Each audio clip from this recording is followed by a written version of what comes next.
Hello guys, I hope you're all doing amazing. Welcome to my channel Banu's Bonsai Passion. ఈరోజు మనం G ప్లాంట్ని ఎలా report చేసుకోవాలి and దాని సాయిల్ మిక్స్ ఏంటి అండ్ ఏ టైంలో రిపోర్ట్ చేసుకోవాలి, రిపోర్టింగ్ సైన్స్ ఏంటి అండ్ నెక్స్ట్ మెయిన్గా పాట్ సెలెక్షన్ ఎలా ఉంటుంది, అంటే మనం ఏ పాట్ సెలెక్షన్ చేసుకుంటే బాగుంటుంది అండ్ దాని యొక్క ఇంపాక్ట్ ఏంటి and different kind of soils మనం మిక్స్ చేసుకోవడం వల్ల ఏం యూజ్ ఉంటుంది, అవన్నీ కూడా ఈరోజు ఈ వీడియోలో క్లియర్గా తెలుసుకుందాం గాయస్. ఫస్ట్ థింగ్ ఏంటంటే జీ ప్లాంట్కి నార్మల్గా ఎక్కువ ఫ్రీక్వెంట్ రిపోర్టింగ్ అనేది అవసరం లేదు. కానీ ఒక్కొక్కసారి మనం కొన్ని సైన్స్ బట్టి మనం రిపోర్ట్ చేసుకోవడం వల్ల చాలా బెనిఫిట్స్ ఉంటాయి. ఇప్పుడు ఈ యొక్క జీ ప్లాంట్ని చూసినట్టయితే అమేజింగ్, అసలు చూసారు కదా ఎంత లీవ్స్ అనేవి ఎంత బాగున్నాయి, ఎంత గ్లేజింగ్గా ఉన్నాయో. అసలు నేను చాలా వండర్ ఫీల్ అయ్యా. ఇంత పెద్ద లీవ్స్ అంటే గ్రో అవుతాయి యాక్చువల్గా జనరల్గా, బట్ నాకు ఎప్పుడు కూడా ఇలాంటి చిన్న చిన్న లీవ్సే మనకి చూశాను. ఇంత పెద్ద లీవ్స్ చూసి కొంచెం ఎగ్జైట్ ఫీల్ అవుతున్నా. అండ్ నెక్స్ట్ థింగ్ ఏంటంటే బాగున్నాయి, మొత్తం గ్రోత్ అంతా చాలా బాగుంది. బట్ ఇప్పుడు ఈ పాట్లో అయితే గ్రోయింగ్ అనేది చాలా బాగుంది, నో ఇష్యూ. బట్ నేను రిపోర్ట్ చేయడానికి మెయిన్ రీజన్ ఏంటంటే ఇక్కడ మనం చూసినట్టయితే ఈ పాట్ యొక్క సైజు దీని యొక్క రూట్స్ యొక్క సైజుకి మ్యాచ్ అవ్వట్లా. So some of the roots అనేవి ఇంటర్నల్గా ఇక్కడ ఎక్స్పోజ్ అవుతున్నాయి. బయట మీరు చూసినట్టయితే రూట్ ఎక్స్పోజర్ అనేది ఉంది. సో ఈ రూట్ ఎక్స్పోజింగ్ అవడం వల్ల కొన్ని రూట్స్ కుళ్ళిపోయే ఛాన్స్ ఉంటుంది. ఇక్కడ మీరు కరెక్ట్గా చూసినట్టయితే రూట్స్ అనేవి బయటికి ఎక్స్పోజ్ అవుతున్నాయి. ఈ వైట్ కలర్లో కనిపిస్తుంది కదా, ఇది రూట్, ఇది కూడా రూట్సే. సో ఇలా రూట్ అనేవి బయటికి ఎక్స్పోజ్ అవ్వడం వల్ల ఏమవుతుందంటే లాంగ్ టర్మ్లో మనం వాటరింగ్ చేసినప్పుడు కానీ ఇంకా సన్లైట్ దీని మీద డైరెక్ట్గా పడి రూట్స్ డీకంపోజ్ అయిపోయే ప్రమాదం ఉంటుంది. సో దానివల్ల నేను రిపోర్ట్ చేయాల్సి వస్తుంది. ఎందుకంటే బ్లాక్గా వచ్చేసి మనకి ఇవన్నీ స్టాక్స్ అనేవి, ఈ యొక్క బ్రాంచెస్ అనేవి కుళ్ళిపోతాయి. సో మనం దాన్ని కొంచెం ముందే ప్రివెంట్ చేసుకోవడానికి ఈ టైప్ మనం చేసుకోవాలి. అంటే ప్రజెంట్ సాయిల్తో కవర్ చేస్తే వీ కెన్ మేనేజ్, బట్ నేను ఛాన్స్ తీసుకోదలుచుకోవట్లేదు. వై బికాస్ ప్లాంట్ అనేది చాలా అమేజింగ్ ఎక్సలెంట్గా గ్రో అవుతుంది. సో ఇంకా దాని యొక్క గ్రోత్ని మనం స్టాప్ చేయకూడదు. ఈ యొక్క చిన్న ఇన్ఫెక్షన్ కూడా ఒక్కొక్కసారి ప్లాంట్ని బాగా దెబ్బతీస్తుంది. సో అందుకని నేను ఛాన్స్ తీసుకోదలుచుకోవాలా. That's why I'm repotting. Next thing వచ్చేసి పాట్ సెలెక్షన్. చూసారా, నేను చాలా పెద్ద వైడ్ పాట్ తీసుకున్నా, వైడ్ బాన్సాయ్ పాట్ తీసుకున్నా. దీని డెప్త్ కూడా చాలా బాగుంది, నీట్గా ఉంది. అండ్ వైల్డ్ డ్రైన్ ఇక్కడ మీరు చూసినట్టయితే పెద్ద డ్రైనేజ్ హోల్ అనేది నేను ఇక్కడ ఇవ్వడం జరిగింది. ఇది మనం నేను సొంతంగా తయారు చేసుకున్న పాటే, మన ఇంట్లో యూస్ చేసుకుంటాం కదా డైలీ. ఆ బ్లాక్ టబ్స్తో నేను చేయడం జరిగింది, హోమ్ మేడ్ ఇది. సో కొంచెం హైట్ ఉంది, మనకి సాయిల్ కూడా ఎక్కువ పడుతుంది బాగా. సో మనం దీంట్లో మనం రిపోర్ట్ చేసినట్టయితే ఇంకొక 1 year దాకా చూసుకోవసరం లేదు. బట్ మనం ఏంటంటే రిపోర్ట్ చేసినప్పుడు మేక్ షూర్ కొన్ని పాయింట్స్ ఉంటాయి. ఫస్ట్ థింగ్ ఏంటంటే పాట్ సెలెక్షన్. ఎందుకంటే మనం పాట్ సెలెక్షన్ బట్టి చాలా డిపెండ్ ఉంటుంది. మెయిన్ ఇంకోటి ఏంటంటే వెల్ డ్రైన్ పాట్ అనేది ఖచ్చితంగా పక్కా, నేను మీకు బాగా చెప్తా ఇప్పుడు. వెల్ డ్రైన్ పాట్ అనేది పక్కా ఉండాలి. అండ్ నెక్స్ట్ థింగ్ ఏంటంటే well drain pot. Okay. And ఇంకోటి ఏంటంటే పాట్స్కి ఏం డ్యామేజ్ లేకుండా కూడా చూసుకోవాలి గైస్. వై బికాస్ మనం ఏదన్నా డ్యామేజ్ ఉంటే తర్వాత ప్లాంట్ లాంగ్ టర్మ్లో ఇంపాక్ట్ అయింది. ఇక్కడ వచ్చేసి నా యొక్క సాయిల్ మెటీరియల్స్ మీరు ఇక్కడ చూసినట్టయితే మెయిన్గా నేను ఇక్కడ శాండీ సాయిల్ తీసుకున్న, red soil, okay, and FIM. Next ఈ చార్కోల్ పౌడర్, మన బూడిద ఓక బూడిద అంటారు కదా అది. నెక్స్ట్ ఇక్కడికి వచ్చేసిన తర్వాత స్టోన్స్. ఓకే, మీరు ఇక్కడ చూసినట్టయితే సాయిల్ మెటీరియల్స్ అనేవి ఒక 3A. ఫర్ ఎగ్జాంపుల్ ఇది ఈ 2A మనకి సాయిల్స్, ఇది వచ్చేసి మనకి మాన్యూర్ లెక్క వస్తుంది. అండ్ ఈ పక్కన ఈ యొక్క ఓక బూడిద అనేది ఒక సాయిల్ కాంపోనెంట్, అంటే జస్ట్ దానికి మన వెల్ డ్రైన్ పర్పస్కి. అండ్ ఇక్కడ చూసినట్టయితే చార్కోల్ పీసెస్ మెయిన్గా మనకి ఎప్పుడు డిస్కస్ చేసుకున్న ప్రకారంగా యాంటీ ఫంగల్గా ప్రాపర్టీస్ ఉంటాయి. నెక్స్ట్ ఇంకొకటి ఏంటంటే ఇది రూట్స్కి ఏరియేషన్, అంటే లోపల ఇంటర్నల్గా బ్రీత్ చేసుకోవడానికి చాలా బాగా ఉపయోగపడుతుంది. అండ్ ఇంకోటి ఏంటంటే ఏదన్నా మనం ఫెర్టిలైజర్ కానీ ఏదైనా న్యూట్రియంట్స్ అవన్నీ కూడా దీంట్లో స్టోర్ అయ్యి ప్లాంట్కి తర్వాత ఫ్యూచర్లో మనకు ఉపయోగపడేటి ఉంటాయి. అంటే సో యాంటీ ఫంగల్. నెక్స్ట్ ఇంకోటి ఏంటంటే ఏరియేషన్, వెల్ డ్రైన్, మనకి డ్రైనేజిక్ పర్పస్ కూడా బాగుంటుంది. అంటే వాటర్ అయ్యి కానీ కిందకి నీట్గా డ్రైన్ అయిపోయేటట్టు ఉంటుంది. నెక్స్ట్ రూట్ గ్రోత్ కూడా చాలా బాగా ఉపయోగపడుతుంది. ఎందుకంటే ఇది కంప్లీట్ మనకి లైక్ సాయిల్ మెటీరియల్ కాదు, జస్ట్ ఒక కాంపోనెంట్, ఒక మెటీరియల్ కాబట్టి రూట్స్ అనేవి చాలా ఈజీగా గ్రో అవుతాయి. రూట్ హెయిర్స్ అనేది చాలా బాగా గ్రో అవుతాయి ఈ ఉండడం వల్ల. మీకు రిమైనింగ్ సాయిల్ అనేది it will do it purpose. So మీరు పక్కా చార్కోల్ పీసెస్ అయితే పక్కా వేసుకోండి గైస్. ఎందుకంటే ఈ సక్కలెంట్ ప్లాంట్స్కి చార్కోల్ పీసెస్ చాలా యూజ్ అవుతాయి. Why? Because for example root ఏదన్నా పొరపాటున మనం ఓవర్ వాటరింగ్ అయ్యి ఎప్పుడన్నా దానికి రూట్ రాట్ వచ్చినా ఇవి చూసుకుంటాయి మనకి. తర్వాత మనం ఫంగిసైడ్ అప్లై చేసినప్పుడు అదంతా అబ్జర్వ్ చేసుకుని స్లోగా రూట్ హీలింగ్ కూడా బాగా ఉపయోగపడుతుంది. నేను చాలా లాంగ్ టర్మ్గా నేను చార్కోల్ పీసెస్ అనేది యూజ్ చేస్తాను. నేను ఖచ్చితంగా నా ప్రతి సాయిల్ మిక్స్లో చార్కోల్ పీసెస్ అనేవి నేను రెగ్యులర్గా యూజ్ చేసుకుంటాను.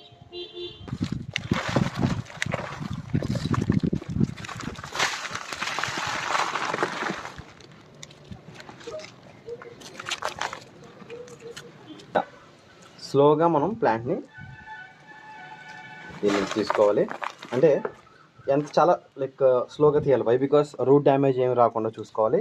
నెక్స్ట్ థింగ్ మనం అబ్జర్వ్ చేయాల్సింది ఏంటంటే రూట్స్ ఏమన్నా ఇదవుతున్నాయి లేదా, అంటే రూట్ గ్రోత్ అనేది, రూట్ హెల్త్ అనేది ఎలా ఉంది. ఇక్కడ మనం చూసుకున్నట్టయితే రూట్స్ అనేవి బాగానే అవుతున్నాయి, బట్ నేను చెప్పినట్టుగా సమ్ రూట్స్ అనేవి ఇంపాక్ట్ అవుతున్నాయి.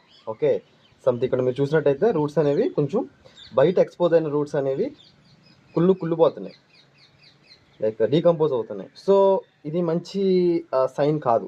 ఎందుకంటే లాంగ్ టర్మ్లో ప్లాంట్ అనేది ఇంపాక్ట్ అవుద్ది. సో నేను దాన్ని వెంటనే గమనించి నేను యాక్షన్ తీసుకుంటున్నాను.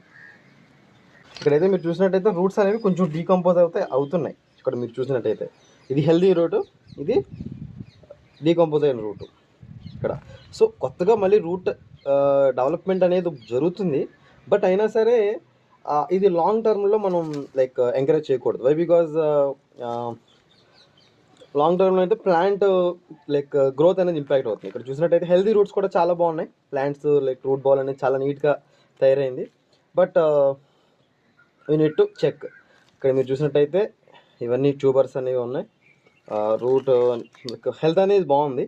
ఒక 20% రూట్స్ అయితే డ్యామేజ్ అయినాయి నేను చూసినట్టయితే. సో ఇది ప్లాంట్ యొక్క స్థితి. సో మనం ఇప్పుడు దీన్ని ఒక రిపోర్ట్ చేసుకుని కంప్లీట్గా ఇక్కడ దాకా సాయిల్ అనేది వేసుకుంటే కంప్లీట్గా మొత్తం మనం ప్రతిదీ కూడా నీట్గా అన్ని కాంపోనెంట్స్ అన్ని కలిసేలాగా మనం ఇలా కలుపుకోవాలి. సో ప్రతిదీ కూడా నీట్గా మిక్స్ అయ్యేటట్టు.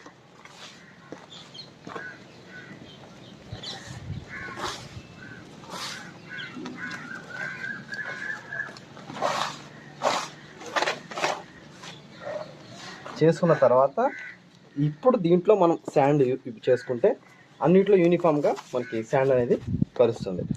ఓకే, రివర్స్ శాండ్ అంటే శాండ్ సాయిల్ యూజ్ చేశాను, బట్ అయినా కానీ సక్యులెంట్ కాబట్టి ఖచ్చితంగా రివర్స్ శాండ్ అనేది ఖచ్చితంగా మనం యూజ్ చేయాలి. అదే వేరే ప్లాంట్స్ ఏదన్నా అనుకో, వేరే నార్మల్ ప్లాంట్స్, ఆర్నమెంటల్ ప్లాంట్స్కి అయితే మనం శాండ్ అంతా పర్టికులర్గా కలపాల్సిన పని లేదు. గుర్తుపెట్టుకోండి, రివర్స్ శాండ్ మనం శాండీ సాయిల్ యూస్ చేస్తే. సో ఇప్పుడు సక్యులెంట్ కాబట్టి ఖచ్చితంగా దీనికి శాండ్ అనేది పక్కా కావాలి. నేను ఇంగ్రీడియంట్స్లో నేను మెన్షన్ చేయలేదు, బట్ మీరైతే పక్కా ఒకవేళ శాండీ సాయిల్ లేకపోతే శాండ్ కలుపుకోండి, ఉన్నా లేకపోయినా కలుపుకోండి. ఎందుకంటే శాండ్ బెనిఫిట్ శాండే వెల్ డ్రైనింగ్కి చాలా బాగా ఉపయోగపడుతుంది. ఇప్పుడు మిక్స్ అంతా కూడా మనం పెద్ద పాట్లో షిఫ్ట్ చేసుకోవాలి.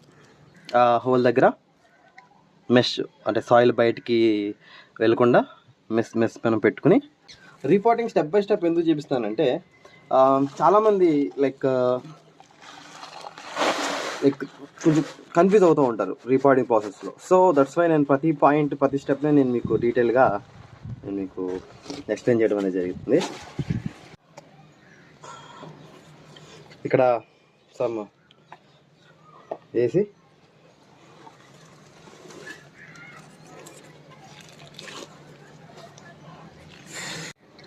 ప్లాంట్ ఇలాగా కంప్లీట్గా ఇలా మనం ప్లేస్ చేసుకుని కొంచెం దానికి ఎక్స్టర్నల్గా సాయిల్ ఇలా ప్లేస్ చేసుకుని చుట్టూరు ఇలా మనం సాయిల్ అనేది పోసుకోవాలి.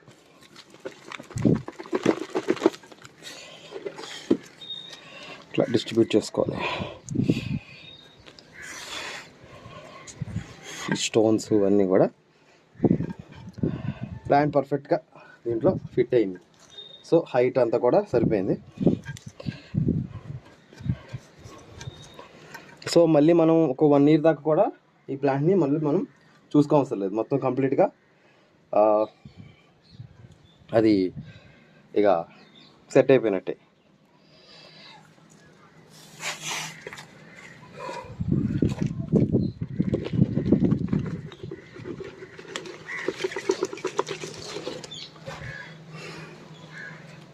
నార్మల్ ప్లాంట్స్కి అయితే పైన మనం బ్లాక్ సాయిల్ అప్లికేషన్ చేసుకోవడం వల్ల కొంచెం వాటర్ డ్రైనింగ్ అనేది తక్కువ ఉంటుంది. బట్ దీనికైతే అవసరంలా.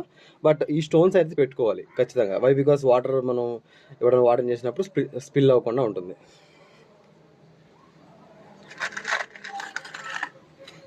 సో మొత్తం ఇలాగా కంప్లీట్గా ఇలా స్టోన్స్తో పెట్టుకుంటే మనకి ప్లాంట్ కూడా స్టేబుల్గా ఉంటుంది. యాక్చువల్గా దీనికి స్టెబిలిటీ ఇష్యూస్ అయితే ఏమి లేవు. బట్ స్లోగా మనం వాటరింగ్ చేసేటప్పటికి ఇదంతా కూడా డౌన్ అయిపోతుంది. ఇలా మనం లైక్ చేసుకోవడం వల్ల రెగ్యులర్గా ప్లాంట్స్ అనేది మనం అబ్జర్వ్ చేసుకుంటున్నాం గైస్. అసలు ప్లాంట్స్ ఏంటి, ఎట్లా ఉన్నాయి ఏంటి. ఎందుకంటే నేను మొన్న ఎగ్జామిన్ చేసినప్పుడు ఆ రూట్స్ అనేవి కొంచెం నాకు ఎందుకో తేడాగా కనిపించినాయి. సో ఇంకా నేను వెంటనే దాన్ని రిపోర్ట్ చేద్దామని ఫిక్స్ అయిపోయా. సో ఇంకోటి ఏంటంటే ఓవర్ వాటరింగ్ కూడా ఒక్కోసారి ఇష్యూ అవ్వచ్చు. ఎందుకంటే మనం ఎంత బాగా తీసుకున్నా సరే ఒక్కోసారి మన ఇంట్లో మన పేరెంట్స్ కానీ ఎవరన్నా తెలియకుండా అన్ని చెట్లలాగే వీటికి కూడా వాటరింగ్ చేస్తూ ఉంటారు. సో వీటిని ఎలా అంటాలంటప్పుడు సెపరేట్గా పెట్టుకోవాలి. సెపరేట్గా పెట్టుకుని వీటికి ఎప్పుడైనా వాటర్ రిక్వైర్మెంట్ ఉన్నప్పుడు ఇవ్వాలన్నట్టు వాళ్ళకి మనం ఇన్స్ట్రక్షన్స్ ఇస్తే దాని ప్రకారంగా బాగుంటుంది ప్లాంట్కి కూడా. ఫంగిసైడ్ వాటర్ అనేది మనం అప్లై చేసుకోవాలి. వై బికాస్ ఇది సక్యులెంట్ ప్లాంట్. సో దీనికి ఏదైనా రూట్ రాట్ కానీ ఇంకా వేరేది ఏదైనా చిన్న రూట్ ఇన్ఫెక్షన్ కానీ అలాంటివి మనకి ఏమైనా ఉంటే ఈ ఫంగిసైడ్ అనేది దానికి క్యూర్ చేయడానికి. ఇంకోటి ఏంటంటే డైరెక్ట్గా ఆ పార్ట్కి మనం ఎలాగో రూట్ కంప్లీట్గా మనం పిక్ చేసాం కాబట్టి అక్కడికి వెళ్ళి అది క్యూర్ చేయడానికి. ఎందుకంటే సిస్టమేటిక్ అండ్ కాంటాక్ట్ ఫంగిసైడ్ మనం అంటే సాఫ్ టెక్నికల్ మ్యాంకోజెబ్ అండ్ కార్బెండెంజిమ్ ఈ 2 కాంపోనెంట్స్ ఉన్న ఏ మీరు ఫంగిసైడ్ అయినా యూజ్ చేసుకోవచ్చు. నేనైతే మెయిన్గా సాఫ్ యూజ్ చేస్తా. 2 spoons in 1 liter of water. Okay, కంప్లీట్గా అంటే కొంచెం హై కాన్సన్ట్రేషన్ అనేది ఇవ్వాలి. వై బికాస్ నార్మల్గా మనం అప్లై చేసుకున్నప్పుడు ఒక 1 spoon per 1 liter చేసినా నో ప్రాబ్లం. బట్ ఇలాంటి టైంలో కొంచెం హై కాన్సన్ట్రేషన్ చేసుకుంటే ప్లాంట్కి అనేది బాగుంటుంది. అంటే కొంచెం స్ట్రెస్ అని చెప్పే కదా, ఆ స్ట్రెస్ నుంచి కూడా కొంచెం ఇది దూరం చేస్తుంది.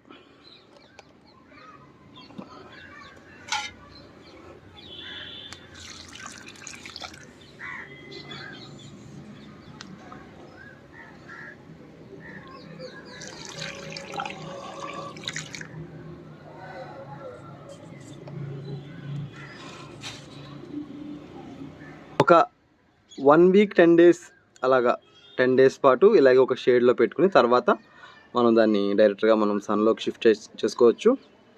ఎందుకంటే కంప్లీట్గా రూట్స్ అన్నీ కూడా మనకి లైక్ బయటకి ఎక్స్పోజ్ అయినాయి కాబట్టి కొంచెం ప్లాంట్ అనేది డిస్టర్బ్ అవుతుంది. దట్స్ వై కొంచెం ఈ కొంచెం షేడ్లో పెట్టుకుని తర్వాత మనం షిఫ్ట్ చేసుకోవడం వల్ల చాలా బెనిఫిట్స్ ఉంటాయి మనకి. సో ఈ టైపు మనం రిపోర్టింగ్ అనేది మనం ఫాలో అవ్వాలి గైస్. ఇంకా మనకి వేరే సాయిల్ మీకు ఏమైనా అవైలబుల్గా ఉన్నప్పుడు పర్లెట్ అని ఇవని మనకి సక్యులెంట్ యూజ్ చేసే సాయిల్స్ అన్నీ కూడా యూజ్ చేసుకోవచ్చు. బట్ జనరల్గా హౌస్ హోల్డ్ పర్పస్లో మనం యూజ్ చేసే సాయిల్స్తో మిక్సర్ అనేది మనం ప్రిపేర్ చేసుకున్నాం. బట్ కోకోపీట్ అయితే ఖచ్చితంగా ఇలాంటి ప్లాంట్స్కి అయితే ఖచ్చితంగా అవాయిడ్ చేయాలి. బికాస్ కోకోపీట్ మనం యూజ్ చేయడం వల్ల రూట్ అవుట్ వచ్చే ఛాన్సెస్ చాలా చాలా ఎక్కువ ఉంటాయి. చాలా ప్లాంట్స్ లైక్ చనిపోతాయి కోకోపీట్ వల్ల. కోకోపీట్ అనేది ఎక్కువ వాటరింగ్ లైక్ ఉన్న ప్లాంట్స్కే మనం లైక్ యూజ్ చేయడం చాలా బెటర్. అండ్ శాండ్ అనేది ఖచ్చితంగా యూజ్ చేసుకోవాలి గాయస్. శాండ్ అనేది one of the best medium for this type of succulents. Next ఇలాగా మనం ప్లాంట్ ఎప్పుడు కూడా ఎగ్జామిన్ చేసుకుంటూ ఉండాలి. ప్లాంట్ ఎట్లా ఉంది, దాని గ్రో ఎలా ఉంది, లైక్ గ్రో అవుతుందా లేదా. ఫర్ ఎగ్జాంపుల్ ఏ ప్లాంట్ అయినా సరే, స్లో గ్రోయింగ్ ప్లాంట్ అయినా సరే, ఫాస్ట్ గ్రోయింగ్ ప్లాంట్ అయినా సరే, అది గ్రో అవుతుండగా ఉన్నప్పుడే అది లైక్ బతుకుతున్నట్టు. లేదంటే సడన్గా గ్రోత్ ఆగిపోయిందా, మీకు చిన్న గ్రోత్ కూడా కనిపించలేదా, యూ హ్యావ్ టు చెక్ ఏదన్నా తేడా ఉందా అని. సో అలాగా. సో ఇది గైస్ ఈ యొక్క జీ ప్లాంట్ యొక్క రిపోర్టింగ్.